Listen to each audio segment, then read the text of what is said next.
What if everything you thought you knew about Diana and Charles was a lie? Everyone knows King Charles and Princess Diana had 2 children, William and Harry. But what if there was a third? It wasn't until Diana's final gift arrived at Buckingham Palace 27 years after her death that Charles discovered the truth. So, what was inside Diana's final gift? And how did it change everything Charles believed about their marriage? Let's find out. On March 15, 2024, King Charles III sat in his mother's old study at Buckingham Palace, feeling the heavy weight of the crown pressing on his shoulders. Sir Clive Alderton brought in the morning's post, but one small parcel stood out from the rest. Wrapped in faded blue paper, the calligraphy on the label made his breath catch. It was Diana's handwriting. He would know it anywhere. Sir Alderton said, seeing that the king suddenly looked very pale. "Leave me," Charles whispered, "and see that I'm not disturbed." Left alone, Charles stared at the package. With trembling hands, he opened it and found a mahogany jewelry box engraved with the Spencer family crest. D. To the lid was a cream-colored envelope dated August 29, 1997, just 2 days before Diana's death. The letter began, "My dearest Charles, if you are reading this, then I am gone. Oh, and you have finally learned what I always knew. That beneath all our pain and public battles, we never stopped loving each other. This box contains the truth I could never tell you while I lived. Open it when you're ready to remember who we were before the world demanded we become something else."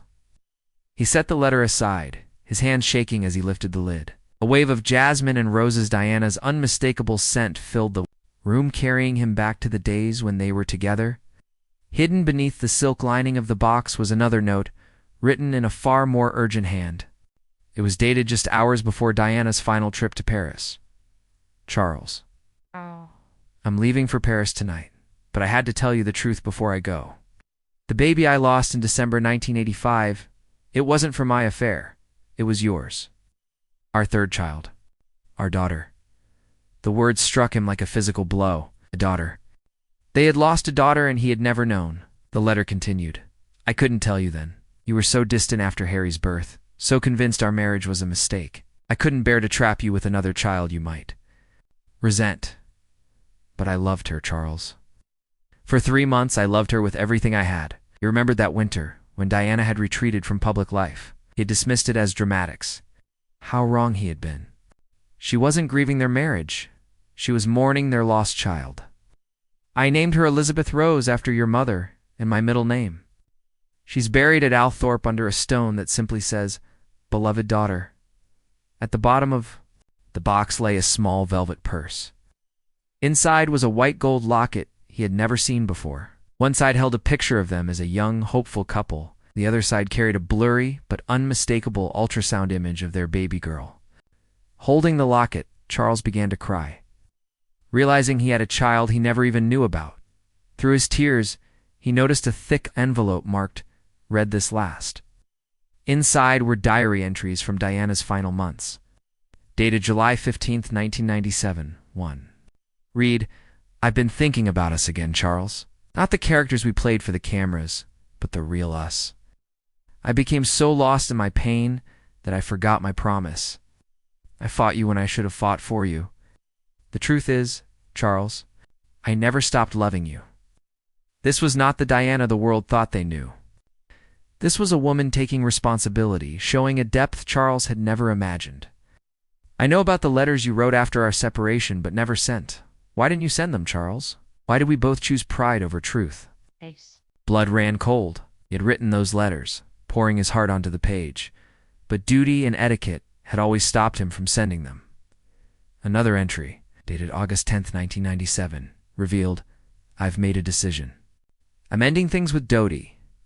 It was never real, just another attempt to make you jealous, to prove I could move on. But I can't move on from us, Charles. I don't want to." Charles read in shock. The love story the world had believed was real had been nothing but an illusion. Diana had planned to return to him. "I've been thinking about what we could be if we put aside palace protocols and public expectations, not as the king and his divorced wife, but as Charles and Diana, 2 people who made mistakes but never stopped loving each other." even sent a letter to the Queen, begging for a chance at reconciliation. The phone call never came. On the night of August 30th, 1997, Diana wrestled with a decision. She picked up the phone 3 different times, ready to call Charles. She wanted to tell him about her choice about coming home, about giving their marriage another chance. But each time she lost her nerve. What if he had already moved on? What if he didn't want her back? That same night, Charles sat alone at Balmoral, staring at the very same phone. He was determined to fight for their marriage one last time. Both of them, unknowingly, were on the edge of the same decision. Diana thought of their wedding day, how Charles had taken her hands and whispered, "We did it, Diana. Whatever happens now, we did this together." She had never felt prouder to be his wife. She resolved, tomorrow she would end things with Dodie and return home to fight for them one last time. The fear gnawed at her, fear of rejection, but a deeper fear kept her moving, the fear of never trying. "I love you, Charles," she told herself. "I never stop loving you. I pray it's not too late." But tomorrow, tragically, never came. Hidden deeper in her jewelry box was an envelope marked for Charles' only emergency. Inside was, "The truth about Paris." "Charles," she had written, "if something happens to me in Paris, know that this trip isn't what it seems. 3 weeks ago, someone contacted me about our daughter, Elizabeth Rose.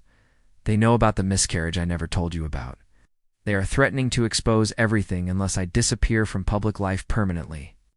Diana's final trip had not been about a new romance, it had been about survival. "I claim to have medical records from the clinic where I was treated after losing Elizabeth," she explained. "They want me gone. If I refuse, they'll release everything and paint you as the cruel husband who abandoned me when I needed you most."